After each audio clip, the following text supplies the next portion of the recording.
Welcome to SAT TV News. I am Larry Larrock, your presenter. In our top stories, ITU workshop to focus on dispute resolution and competition law in the telecommunications sector kicks off. Newly at CEO comes on board. Renewed violence erupts in Venezuela. And Ukraine alert as politician killed. Details of these will follow.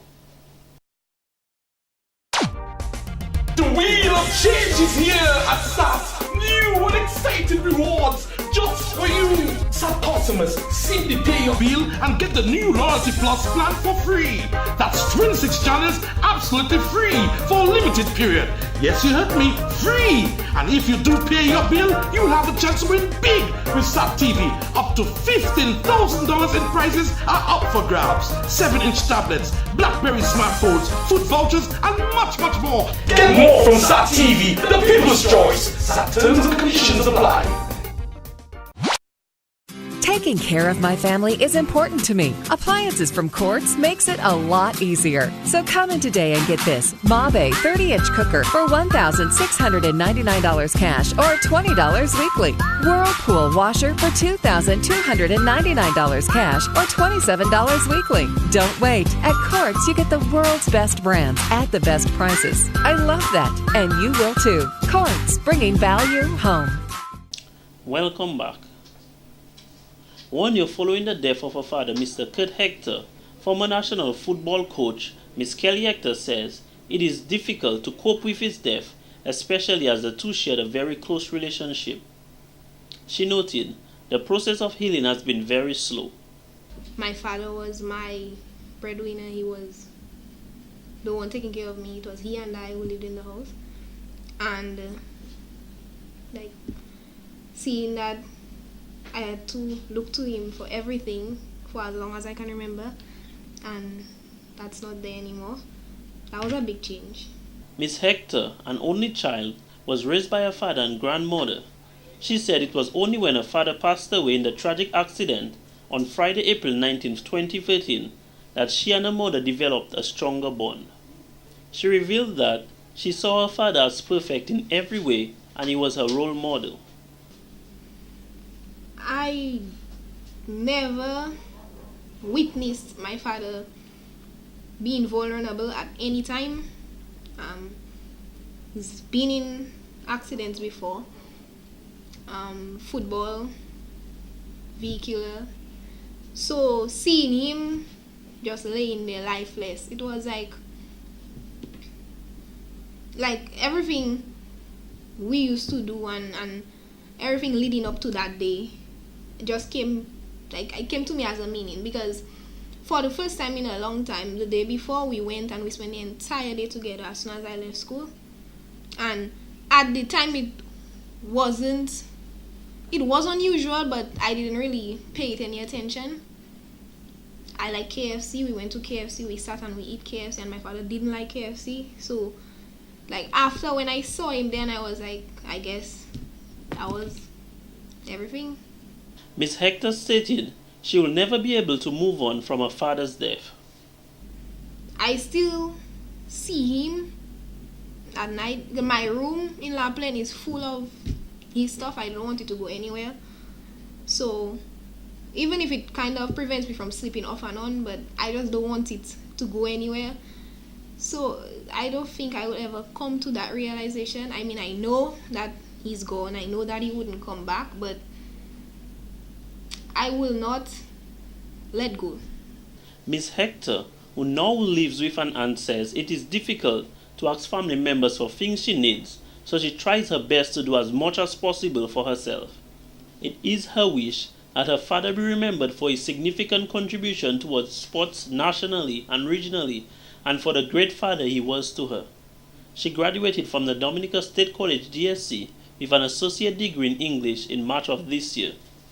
She hopes to become a writer and is currently working towards attending university. I'm sure we'll all agree with me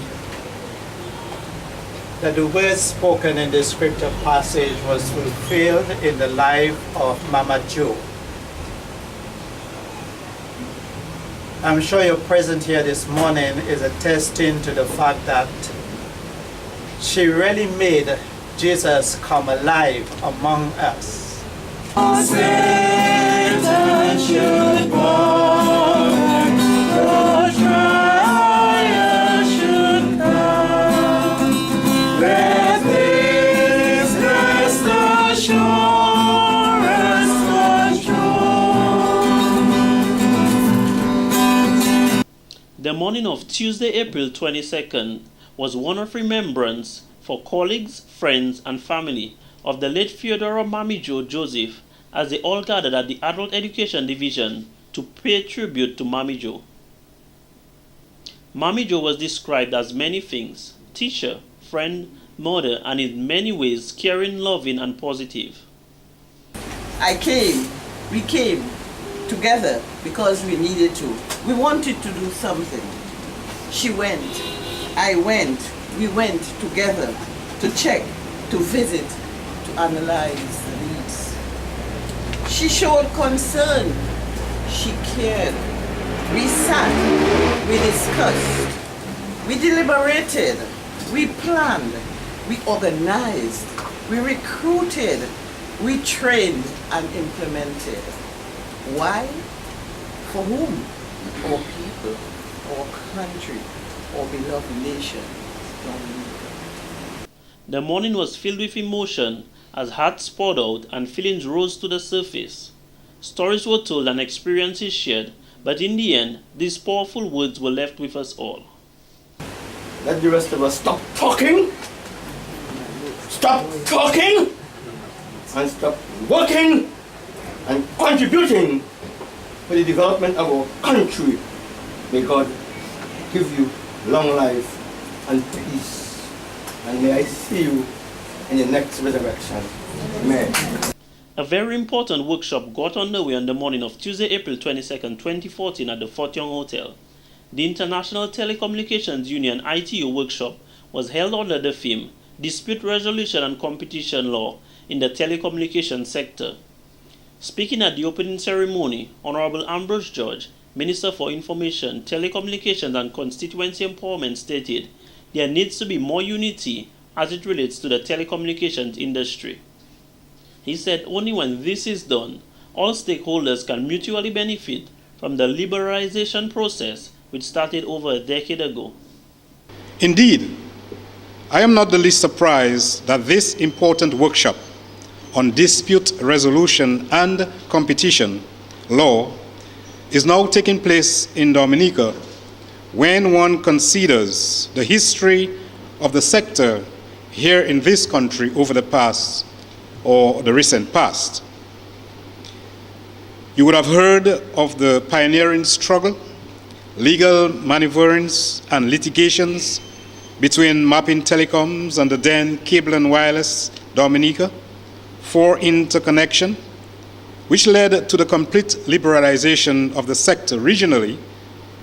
This called for many hours of backroom negotiations and legislative posturing. Mr. George pointed out that over the past 10 to 15 years, the telecommunications sector in the Caribbean has seen a fundamental shift in the structure from monopoly to competition, where state-owned operators have been privatized or telecommunications market liberalized. However, in most recent times, we have seen yet another paradigm shift in the sector, where mergers and acquisitions as industry players seek to gain either a greater market share or to reposition themselves as dominant players in the sector with increased portfolios of products and services. Additionally, the convergence of telecommunication services and the constantly emerging technological innovations mandate the necessity to enact relevant legislation, formulate policies and regulation for ensuring an effective competitive environment while fostering the long-term development of the telecommunications and information communication technology market. He went on to say, in order to ensure the benefits of liberalization and minimize or avoid conflicts and challenges, legislators, regulators, and policymakers must continuously seek to introduce and enact new laws, measures and mechanisms to minimize disputes among operators, between regulators and operators, and service providers and consumers. Program Officer at the ITU, Mr. Sylvester Cadet, stated, the liberalization process and the ensuing transformation have resulted in a qualitative change in the nature and complexity of the disputes that arise in the sector. You know, change of whatever nature always gives rise to adjustments, adaptations, and some form of inevitable dispute that needs resolving. Most, if not all of you who are here today are acquainted with varying degrees to the myriad of regulatory issues that may give rise to conflict in the ICT sector. From disputes associated with infrastructure and infrastructure sharing, to competition of products and pricing, or intellectual property issues, or disputes of such technical nature as interconnection or investment, or to trade or consumers protection related issues and other related issues for that matter. Mr. Sylvester added, the expeditious resolutions of disputes in the telecom sector is of high priority on the agenda of policy and regulators, as disputes can be very destructive. As part of Autism Awareness Month observed in April, the Achievement Learning Center on Saturday, April 19, 2014, hosted a walk through the streets of Roseau in addition to an educational session. Ms. Beverly Libla, director of the Achievement Learning Center, stated, it was fitting that the school observe Autism Awareness Month since they cater for children with special needs and currently have 6 special needs students in their full-time program. And we have noticed, as strange as it is, most times we would think of having persons with disabilities in Dominica would be visually impaired, hearing impaired, mentally retarded, physically challenged. But we do have an increase in the number of children with autism in Dominica. We do not know the exact number right now, but this is something that we have noticed. And the work is just to create the awareness, let persons know that there are children with autism in Dominica, but also to let them know that the children with autism are regular children. They just have difficulties in terms of their language, in terms of their social skills, and the parents need your support, because more than ever before, what it can really drain a parent if a child with autism. And I would really like, we have a parent here, and then they will express their experience with you, how difficult it can be. But with the support of the community, with the support of the country, with the support of the nation, we can make a difference in the lives of the children. She noted, one of the challenges she faced is getting children with autism involved in structured activities, which results in a combination of good and bad days for learning. The director noted, working with children with autism is a process of trial and error, and teachers always have to come up with new ways to get the students to learn. Achievement Learning Center is privately owned. The CUM Primary School is a private-owned preschool. So whatever it is we can get from probably donor agencies, but we wish we had all the equipment. I must say, we do not have all the resources. We wish we had all the resources like the big countries, but with the limited resources we have and the compassion, the passion that we have for helping these children, I think it's taking us, but we wish we'd have more. We do not have the special equipment. We wish we had a sensory room where when they would start to act up, we can bring them where they can calm down. But with the limited resources we have, we try our best. Mr. Eddie Henry, who is a parent of a 9-year-old autism child who attends the Christian Union Primary School, CUM, stated, it is difficult raising a child with autism, as many schools do not accept such children. Hence the reason his son only got accepted into school at the age of 7. Like everything else, every parent has expectations. So a lot of it is frustration when those expectations are not met. Yes, everyone prays for a child with 5, 10 fingers, 10 toes, and so on. You don't think too much about the mental development of the child until it comes up, and those are not the immediate things that you see. Over time, as the child grows, you notice something. Mr. Henry noted, unlike normal children who acquire social skills while they grow, Such skills must be taught to a child with autism, and one must be dedicated to do so, in addition to being very patient. With such training, he added, autism children can be similar to that of a normal child. Fresh off the heels of a diaspora meeting in Guadeloupe, leader of the United Workers' Party UWP, Mr. Lennox Linton, said they engaged the diaspora in the proper election conduct and procedures, the criminality of bribery, the necessity to clean the voters' list, and identification cards for voting. And it behoves us to find ways of better engaging with the communities of Guadeloupe and Martinique for the enlightened benefit of the people of Dominique. And we saw some wonderful opportunities for fresh agricultural produce and so on, which we will be examining some more, because the kinds of range of products that we saw on display and the prices at which they have been offered for sale in the retail, we believe that there are great opportunities for a significant lift in the volume of fresh agricultural products that are traded between these islands. The meeting itself was very lively.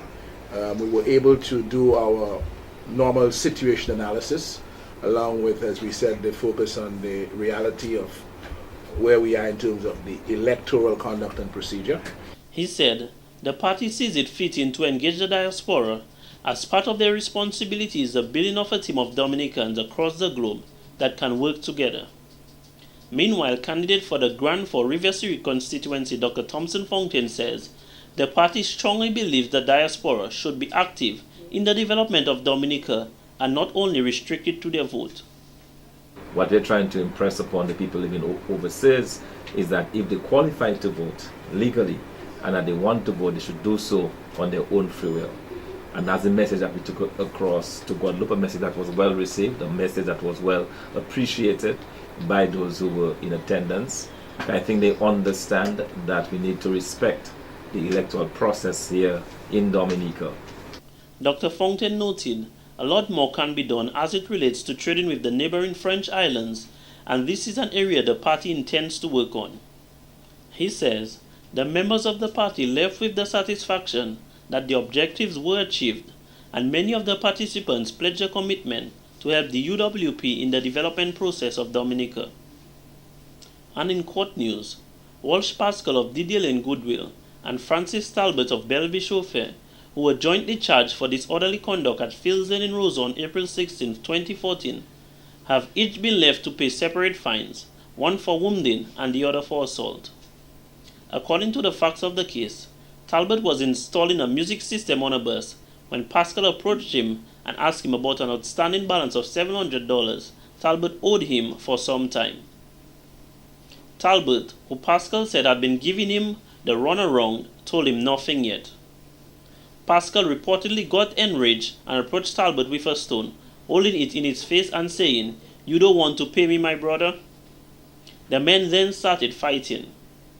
In the fight, Talbot, who was armed with a screwdriver, inflicted a wound on Pascal, which required stitches. In court on Thursday, both men used the mitigation plea to apologize to each other, with Pascal adding, "I just want my money." Talbot was fined $1,000 for wounding Pascal, which he must pay by 30th June 2014, or in default spend 4 months in prison. Pascal was fined $500 for assaulting Talbot, payable by 31st May 2014, or in default will serve 3 months in prison. There was no separate penalty for disorderly conduct. This has been the local segment of the news. Coming up next, regional highlights.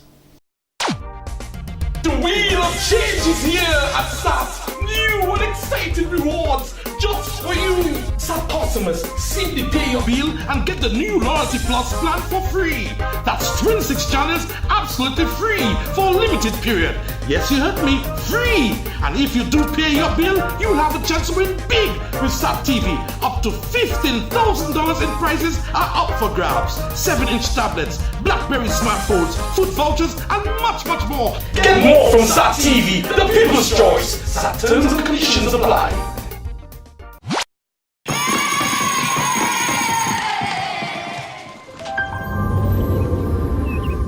Welcome to Holland. Welcome to the country of the world's most famous farmers. This is where your Dutch lady milk comes from. Taste our nature at its best. Dutch Lady. Discover the goodness of milk from Holland. Welcome back. In our top regional stories, the newly appointed CEO of Lear, David Evans, has officially taken up his position at the Antigua-based airline. He arrived from the United Kingdom on Sunday with a promise to listen to the staff to determine how to improve the regional carrier. Evans underscored the value of listening to staff who were the closest to the customers and who have the best insight into what the customers want. He said the years he spent in the airline business have taught him that there is no monopoly on wisdom in the CEO's office.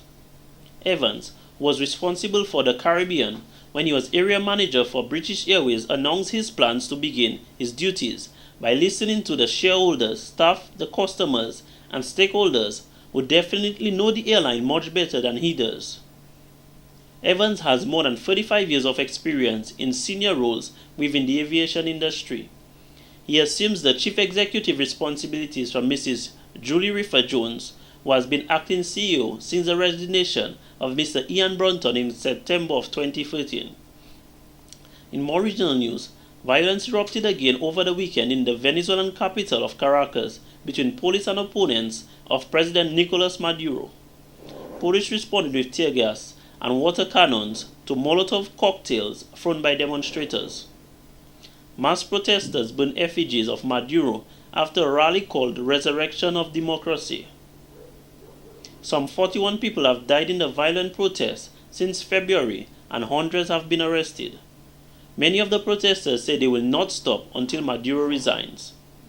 Supporters of the president have also been protesting, and in one of the capital's shanty towns, residents burned effigies of opposition leader Enrique Capriles. And on the international scene, Ukraine's acting president has relaunched military operations against pro-Russian militants in the east after two men, one a local politician, were found tortured to death. The terrorists, who effectively took the whole Donetsk region hostage, have now gone too far, he said. The move came as U.S. Vice President Joe Biden was visiting Ukraine. The U.S. and the West accused Russia of using undercover military to back separatists in eastern Ukraine, where public buildings are occupied in at least 9 cities and towns. Russia denies involvement. The Vice President called on Moscow to urge the pro-Russian separatists to leave the buildings they occupy and to abandon checkpoints. The U.S. is to provide an additional $50 million, 30 million euros for political and economic reforms in Ukraine, including 11 million to help run the presidential election due on May 25, 2014. Sports is next, so stay tuned. The wheel of change is here at SAT. New and exciting rewards just for you. SAT customers, simply pay your bill and get the new Loyalty Plus plan for free. That's 26 channels absolutely free for a limited period. Yes, you heard me, free. And if you do pay your bill, you'll have a chance to win big with SAT TV. Up to $15,000 in prizes are up for grabs. 7-inch tablets, BlackBerry smartphones, food vouchers, and much, much more. Get more from SAT TV, the people's choice. SAT terms and conditions apply. Introducing the Ashley Collection at Quartz. Quartz has joined with Ashley Furniture, the #1 selling home furnishings brand in America, to bring you the most extraordinary furniture selection at unbeatable prices. It's now easier than ever before to find that perfect furniture piece for your home. And what's more, you can add that special touch with the right accent piece from our range of designer accessories from Ashley. Create the perfect look for your home with the Ashley Collection at Quartz. Quartz, bringing value home. Visit the new Ashley Gallery at our Roseau store. Thank you for staying tuned. Carroll Rockers from Paybush suffered their first defeat in the Premier League of the Digital Domino competition over the Easter weekend. In a close match, they went down to Tremors. Scores: Tremors 4016, Rockers 3796.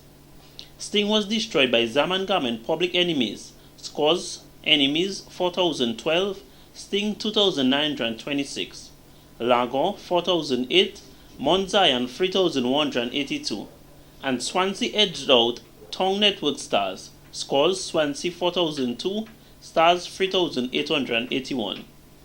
In Zone A, Golden Arms from Soufriere is the only unbeaten team. They defeated Matrix in a very close and exciting match with final scores: Golden Arms 4016, Matrix 3982. Ellie Dupini Remix 4000, Kingshill Power 2462. Smarts Boys 4009, Strikers 3109, and Baffon Point 4005, Dynamic Stars 3363. In Zone B, Lindomat 711 Homeboys is the only unbeaten team. They defeated Skills Scores, Homeboys 4028, Skills 3268. Timothy Rebels 4017, RC Construction 3137, Hits 4005, Ronald Charles Enforcers 3697, and Layu beat Rockers from Salisbury in a very close match. Scores: Layu 4017, Rockers 3978. In Zone C, Wake Up Stars is the only unbeaten team after they got the better of Sixers. Scores: Wake Up Stars 4016, Sixers 2568. Focus 4017, Non-Players 3645, and Golf 4003, Good to Go 3379. In cricket, earlier the Winwoods were dismissed for 231 after resuming the day on 88 for 2. Prolific left-handed opener Devon Smith top scored with 63. Captain Liam Sebastian got 33 not out, while Keddy Lesperis hit 26. Leg spinner Imran Khan finished with 5 for 46, while left-arm spinner Ricky Japol and seamer Riyad Emrit both claimed 2 for 35. Tianti then raised the hopes of pulling off a splendid run chase when Simmons and Evan Lewis, 17, put on a breezy 50 of 57 balls for the first wicket. Scores in the match: Windward Islands 248 and 231 all out, Trinidad and Tobago 144-8 declared and 105 all out. And in athletics, Dominica secured 2 gold medals at the just concluded 2014 Carifta Games, which ended in Martinique on Monday. Shani Angol secured gold and in the process smashed her own 2013 Carifta Games record in the under-18 girls javelin. The gold medal performance comes just one day after Chelsea Linton came first in the girls heptathlon with a score of 4,648 points. She beat Janelle Fullerton of Jamaica 4,588 points and Monique Roach of Bahamas 4,465 points to give Dominica its first gold medal in the Games. Other credible performances for Dominica during the Games were Judah Corriette clocking 1 minute 59.26 seconds to set a new youth record for Dominica on his way to the finals of the under-18 800 meters, and Cameron Carbon finishing in the first 7 in the under-18 3,000 meters. According to coach Godwin Dorset, poor weather conditions affected medal hopeful Giffon Defoe in the long jump, an event he says that saw many athletes leaving the site injured. In more cricket, Dwayne Bravo, the West Indies and Chennai Super Kings all-rounder, is said to be sidelined for at least 4 weeks due to a shoulder problem. Bravo sustained the injury while attempting a catch on the boundary in the Super Kings' first match of the season on Friday. Ahead of the match against Delhi Daredevils, MS Dhoni, the Super Kings captain, said Bravo would be out for 4 to 5 weeks. Bravo was one of 5 players retained by the Super Kings this season after a strong show in 2013 when he took a league-leading 32 wickets. He played every match for the Super Kings last season and was expected to be among the first picks for the side this year as well. In more sports, Windward Islands stormed into the final of the Regional 40 Championship on Monday, crushing Trinidad and Tobago by 234 runs inside 3 days at Queen's Park Oval and announcing themselves as legitimate contenders for the Headley Weeks Trophy. They were propelled by left-arm seamer Kenroy Peters, who produced amazing career-best figures of 7 for 36 as TNT set 344 victory. Meekly collapsed for 105 all-out approximately 45 minutes before the close. Only West Indies opener Lendell Simmons, who struck a fluent 31 from 33 balls with 7 fours, managed to get past 20 as wickets stumbled spectacularly, with seamer Mervyn Matthews supporting with 2 for 16. The windwards will now await the winner of the other semi-final between Barbados and Jamaica, currently underway at Kensington Oval in Bridgetown, Barbados, with the final set for next Saturday. We now join the Dominica Met Office for today's weather report. Hello, good evening. Welcome to tonight's weather. I'll be your presenter for this evening, Farah Rock Career. We go straight into some early infrared satellite imagery, and what it showed was significant low-level cloud cover over Dominica and also the northern portion of the Lesser Antilles. As the day progressed, there was a gradual reduction in that low-level cloud cover over Dominica. What we also observed was some high-level clouds which moved from the west to the east. We move on now to some earlier radar imagery, and what it indicated was some shower activity over Dominica in the earlier part of today. However, as the day progressed, there was a gradual reduction in shower activity. In the morning, 30 millimeters of rainfall was recorded at the Kingfield station and 23 millimeters at the Melville Hall station. The weather tonight is expected to be fairly partly cloudy, hazy, and occasionally breezy. Temperatures will be down to 24 degrees Celsius on the coast and 20 degrees in the interior, and the winds will be up to 35 kilometers per hour. Tomorrow, apart from some early morning showers, fairly partly cloudy, hazy, and occasionally breezy conditions expected. Temperatures will be up to 31 degrees Celsius on the coast and 27 degrees in the interior. The winds again will be up to 35 kilometers per hour. The sea conditions tomorrow will be moderate, and swells are expected to be up to 7 feet. The 3-day outlook: Wednesday, Thursday, Friday. Fairly partly cloudy conditions expected with some brief scattered showers. The temperatures are expected to peak up to 31 degrees Celsius for the 3-day period. Let's see what's happening to the rest of the Caribbean tomorrow. A high pressure system continues to be the dominant feature affecting the weather conditions there. Partly cloudy conditions expected in Trinidad. However, fairly partly cloudy conditions are expected to dominate throughout most of the Lesser Antilles.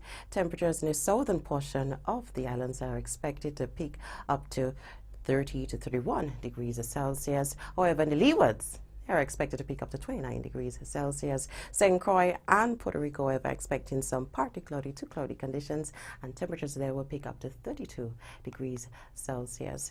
The international city forecast: partly cloudy conditions expected in New York, London, and Caracas, and sunny conditions expected in Miami and Beijing. Sunrise tomorrow will be at 5:46 a.m. and sunset at 6:22 p.m. For more information, you could always log on to our website at www.weather.gov.dm or call the weather hotline at 447-5555.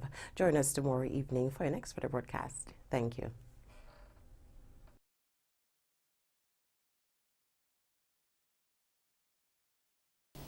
Our thanks to the Met Office for that report.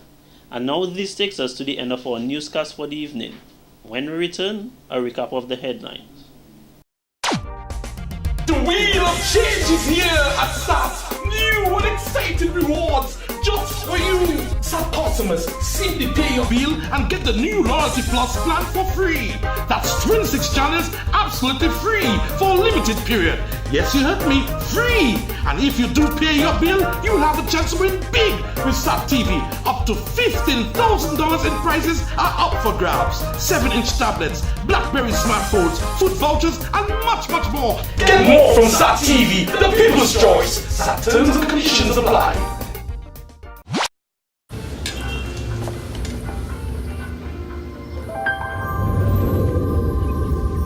Welcome to Holland. Welcome to the country of the world's most famous cows.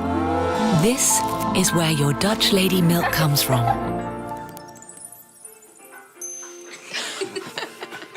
Taste our nature at its best. Dutch Lady. Discover the goodness of milk from Holland. And now for a recap of the headlines. ITU workshop to focus on dispute resolution and competition law in the telecommunications sector kicks off. Newly at CEO comes on board. Renewed violence erupts in Venezuela. And Ukraine alert as politician killed. You have been watching SAT TV's news. We thank you for joining us and invite you to join us again tomorrow for another newscast. On behalf of SAT TV's news production team, I am Larry LaRock wishing you a pleasant evening. Feel free to send your queries and comments to news@sat.dm. You can also join us on Facebook at www.facebook.com/sattelecoms or follow us on Twitter at www.twitter.com/SATTelecoms. Remember, SAT Telecom is a people's choice and SATNet a better choice.